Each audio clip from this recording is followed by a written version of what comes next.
Join us as we journey through the stunning island of Jeju, exploring its most iconic landmarks. Get ready for breathtaking views. It looks like he waves at you. Fascinating insights into Korean culture. Many goodies and oddities. It's intense as hell. And last but not least, You cannot believe what happened to us, especially on our special day. But first, we need to come back to where it all started. Wow, that place looks popular. This restaurant specializes in pork from Jeju Island, which is where we're going tomorrow, but we're having it in Seoul instead. Yeah, we look forward to it because the barbecue is a charcoal barbecue. Also, they have some special sauces here. Two of them very spicy. The other one is like a fermented fish, different compared to Korean barbecue in Melbourne. and to finish up the meal, we had the best kimchi soup we ever tasted. The next morning, our journey to Jeju began. It started with an hour-long train ride to the airport, followed by a flight lasting another hour. And then, the plan was to drive for 1 hour by car to reach the hotel we booked. But once we landed, we were really tired. So instead, we made the improvised decision to find a hotel near the airport in Jeju City. We're gonna freshen up and maybe go grab something to eat because the rule is you're not allowed to eat anything in here. We just read the rule again. It say no food allowed. In brackets, chicken, pizza, bread allowed. So there you go. You can have chicken in here, but no any other stuff. Somehow, we just ended up in Korean Las Vegas. I would never expect to see so many flashing lights and vivid signs in the middle of a small island in South Korea. Life is full of surprises. Check out this guy doing a live stream with his fluffy dog right on the street. It's funny how in South Korea, all you need is a dog to have a street performance because dogs are not as common as they are in Australia. I couldn't resist trying a Korean pizza. Just look at that stretchy cheese. A bit different than a pizza in Australia. And I like how in Korea, you have a side dish with pretty much every meal, even a pizza. Today is a special day. Right, Rabba? Yes, today is our anniversary. You can't start any day, let alone a special day, without any caffeine. Here we go. Today, luckily, I found a place with matcha, so I'm having a hot matcha. So the plan for today is number 1, find a car. Number 2, drive to the aquarium. Number 3, see fish and other sea creatures. Number 4, find our hotel. Number 5, celebrate our special day. As the day begins with aspirations high, the path to adventure starts with a rental car, a journey of freedom and discovery just within grasp. So many things to see in Jeju, and it's all made possible by the rental car. Look at the rental car that we just got. Oops, where is it? So I did a bit of a whoopsie. We went to rent a car. The lady was like, you need this, you need that, you need this. I was like, yeah, don't worry, I have everything. We're ready to go. Like, I have everything prepared. And then first thing she asked for is the international driver's permit. I show her that. She's like, nope, sorry. And she was pretty happy about that, actually. International driver license expire after a year of issue date. We're going to travel on a bus now. But luckily, someone helped us figure out which bus to take. And we're going to be able to take one bus pretty much all the way to the destination. This is not planned for the special day, but I guess because of it, it makes the day extra special.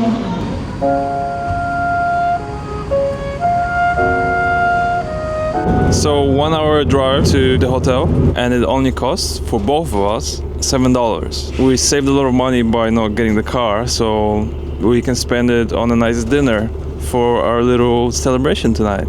So instead of having a rental car, we decided to have our own private driver. Let's see what other food Jeju has to offer. I was so happy to stumble upon this interesting dish, prawns and octopus on a hot sizzling plate. Wrapping the seafood and side dishes in a perilla leaf, it was full of flavors. Just Rabba being Rabba, enjoying his deep fry meal. Just a short walk from our lunch spot, the raw beauty of Jeju slowly revealed itself. You watching Jungle TV? It's no surprise that we must have gained a few kilos with all the good food in Korea. I guess it's about time to be more disciplined and hit the outdoor gym. Robert gonna try to do something crazy. After he just ate, he gonna challenge himself. First exercise in a month.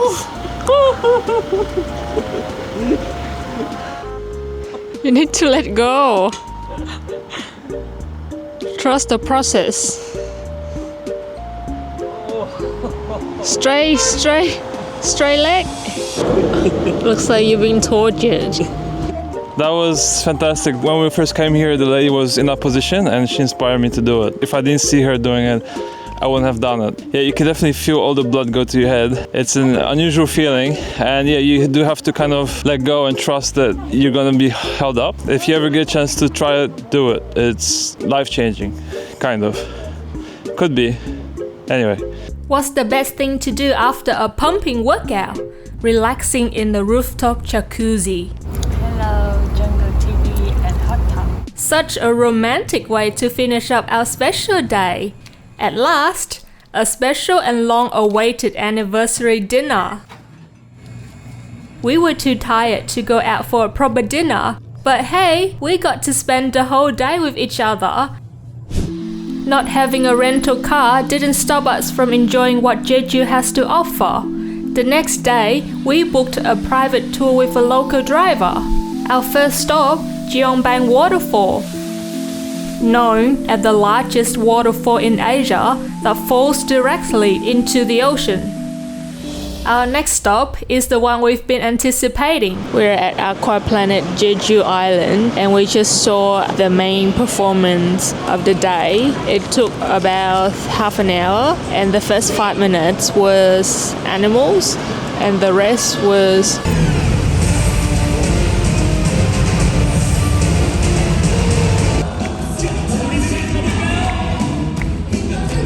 white people dancing and singing on stage.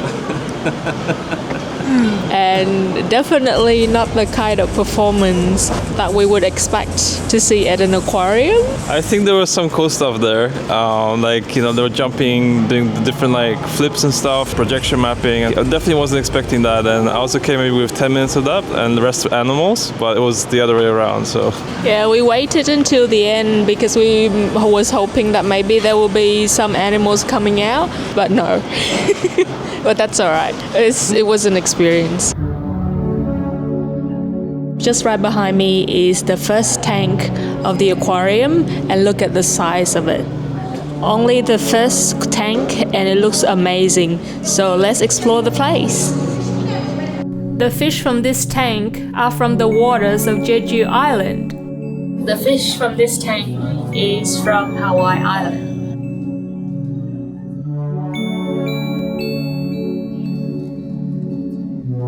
I just found the coolest creature that I always wanted to see in real life. Look at them. So strange. Looks like sea lizard. Hello, how are you? I am under the water. Please help me. Here too much raining. Oh wait, this is not a fish, but it's still so cool. Hey, how you doing?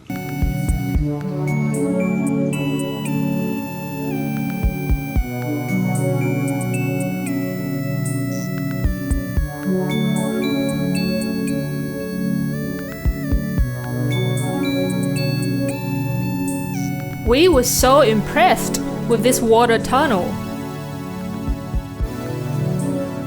I don't think I've ever seen a stingray this big. Still, this tunnel is nothing compared to what you're about to see. We are at the biggest tank of the aquarium. And look at the size of it. It's massive.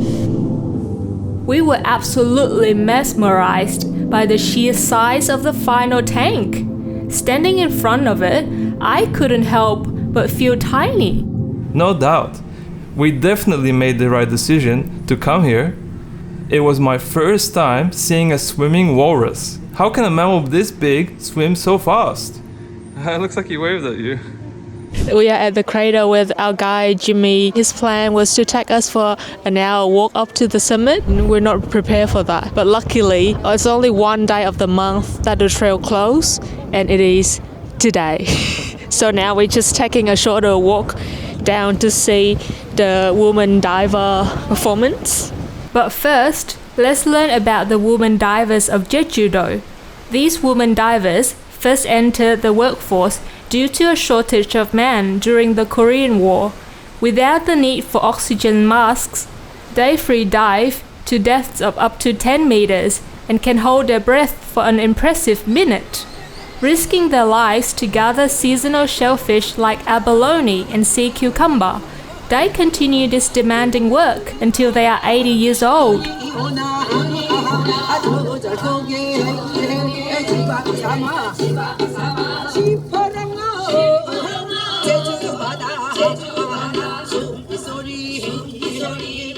On our last destination of the tour, we're going to Jeju Folk Village. So these are models of old houses in Jeju. The most fascinating thing we learn about these houses is the heating system called ondo. Here, firewood is burned and the hot smoke and heat travel through the space under the floor, warming it up. We were also introduced to different Korean traditional games. I guess we need a lot of practice to excel at this pitch pot game. Oh. Black pork is a specialty from Jeju Island, and traditionally houses on the island had black pig pens built next to them. These pigs were known to consume human waste. That's why the toilets were built next to the pig cages. You might even need to bring a stick with you while doing your business to fend off the hungry pigs. Take a look at these volcanic rocks. The people of Jeju have a deep connection to them, and these volcanic statues are the icon of Jeju. They represent protection and fertility, and are seen as guardians of the island's buildings and people. We ended the big day with a Korean barbecue. On the menu is my long-awaited dish, raw soy-marinated crab, and black pork from Jeju. We also gave tangerine rice wine a try. I enjoyed it so much. After indulging in delicious food and absorbing fascinating cultural facts in Jeju, we returned to Seoul for the final leg of our trip. Back at the same accommodation, we were treated to a traditional Korean breakfast.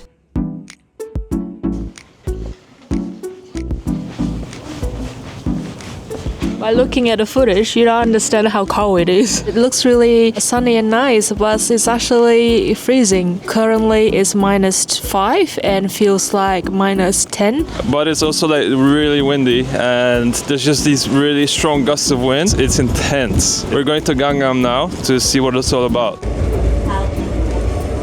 Another train to here.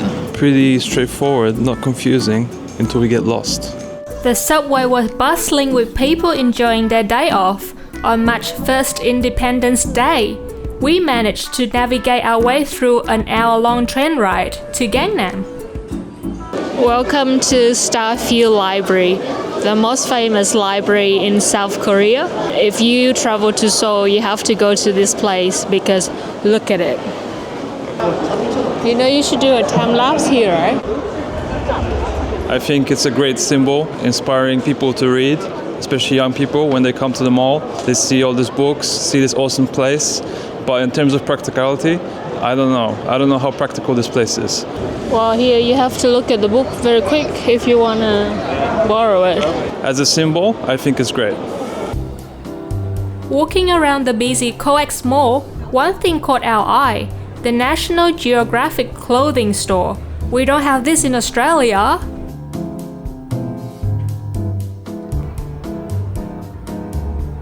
We just came out of Lotte Hi-Mart store. My first impressions are the store has a lot of the stuff we have in Australia, but here the focus is on Korean products like Samsung, LG, and then the other products on the side kind of. I really like the design of the store inside. The displays are really nice. Feels futuristic.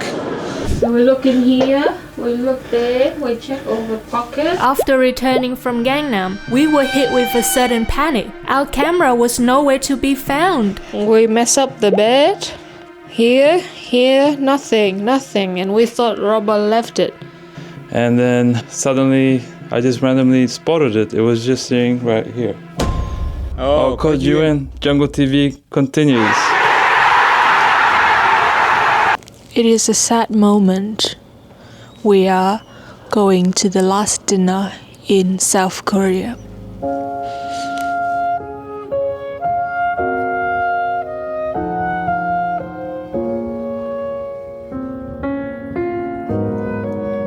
Looks like we just took a wrong turn.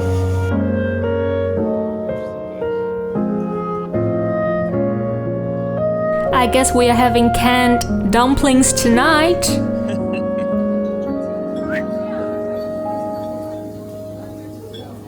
After getting lost twice in the side streets of Seoul, we ended up finding the place. It seems to be definitely locals only. People after work come here and enjoy some dumplings. We order a Korean dumpling hot pot and were pleasantly surprised by the abundance of flavors. Where's the soup? Never had this before. The hot pot was simply divine. With a touch of soy sauce, the mandu was definitely one of the best foods we tasted in South Korea.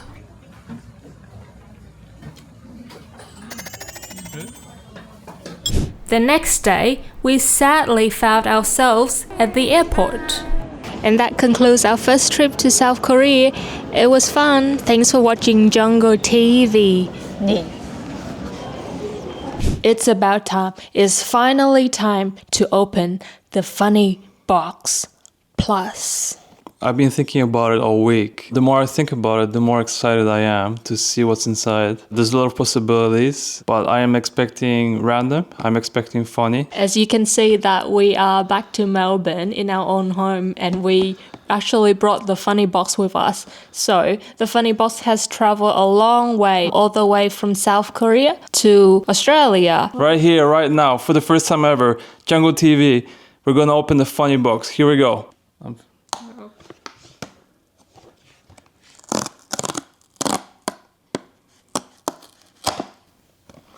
It's actually quite light, so I'm not expecting an iPad in here, sadly.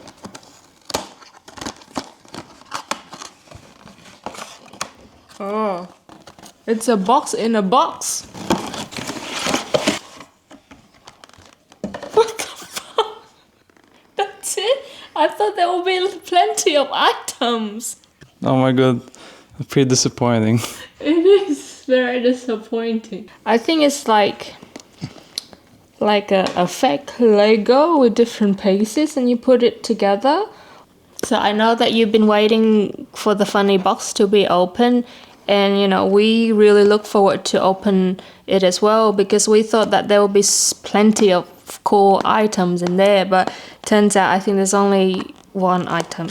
It's only one big shitty item instead of a lot of small ones. Yeah, what the heck? I don't need help from no man. Here we are. Well, it's actually not just one item. There's 258 pieces in here waiting to be assembled. Here we go. Woo! Yeah. So as I have guessed, it's actually like a Lego type of thing. And yeah, you just put it together and the final product will be this one. Pretty disappointed, to be honest.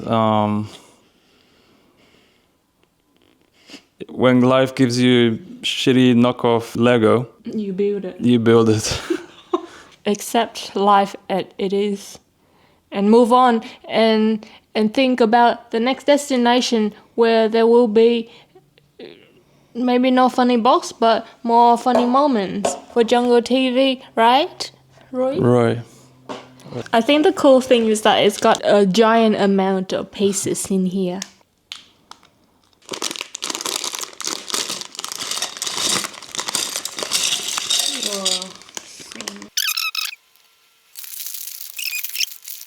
I've completed the chamber for the character. We're gonna put him inside here and close it. We're gonna pour like different bits inside of this hole. Whoa. The head's stuck. So Nat got the head stuck in there. And one way to fix it is to use the character and put it there and kind of try and get it out with that there. Life hack. Oh shit. Whoa. No.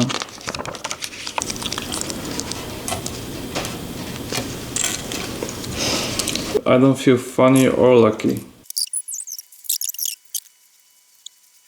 So right now I'm just filling the gap with those little pieces. Yeah. Does anyone want it? You need to comment down below and maybe we'll send it to you when we finish.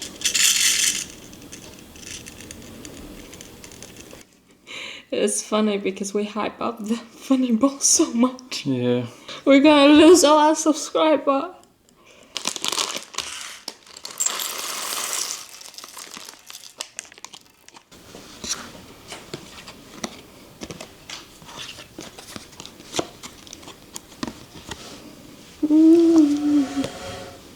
Sweet.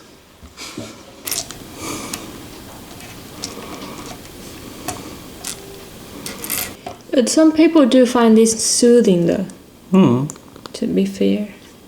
Okay. Dun dun!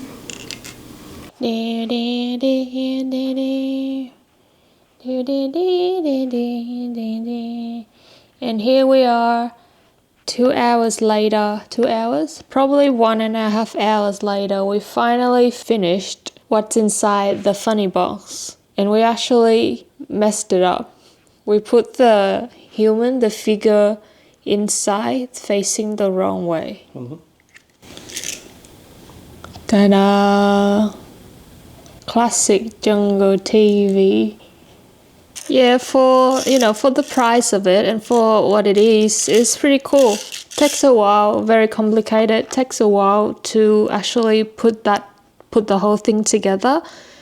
But for what it is inside the funny box, it is very disappointing.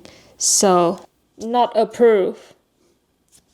Unless you don't know what the funny box is. So basically it's a random item box. There's a variety of little random things in there that should be very funny. But turns out we only found one single item in a random item box. So is it a scam or is it not? The question remains still. You know, there is a possibility that we just misunderstood what the funny box was. Maybe random item box means like one random item per box. We just assumed based on the advertising that there's, a bunch of stuff in one box and, and they're funny. But maybe it's funny for them because they misled you and... The creator of the funny box is the one having all the fun. But to be honest, I would actually buy it again because I want to see what else is in the funny box, what else you can get. This funny box, it costs 10 Australian dollars. So I think for the price, what we got is actually pretty good. Nat likes it. As I'm talking to you right now, she's actually playing with it. So, she can't get enough of it. So it's good value for money, I think. See you in the next Jungle TV.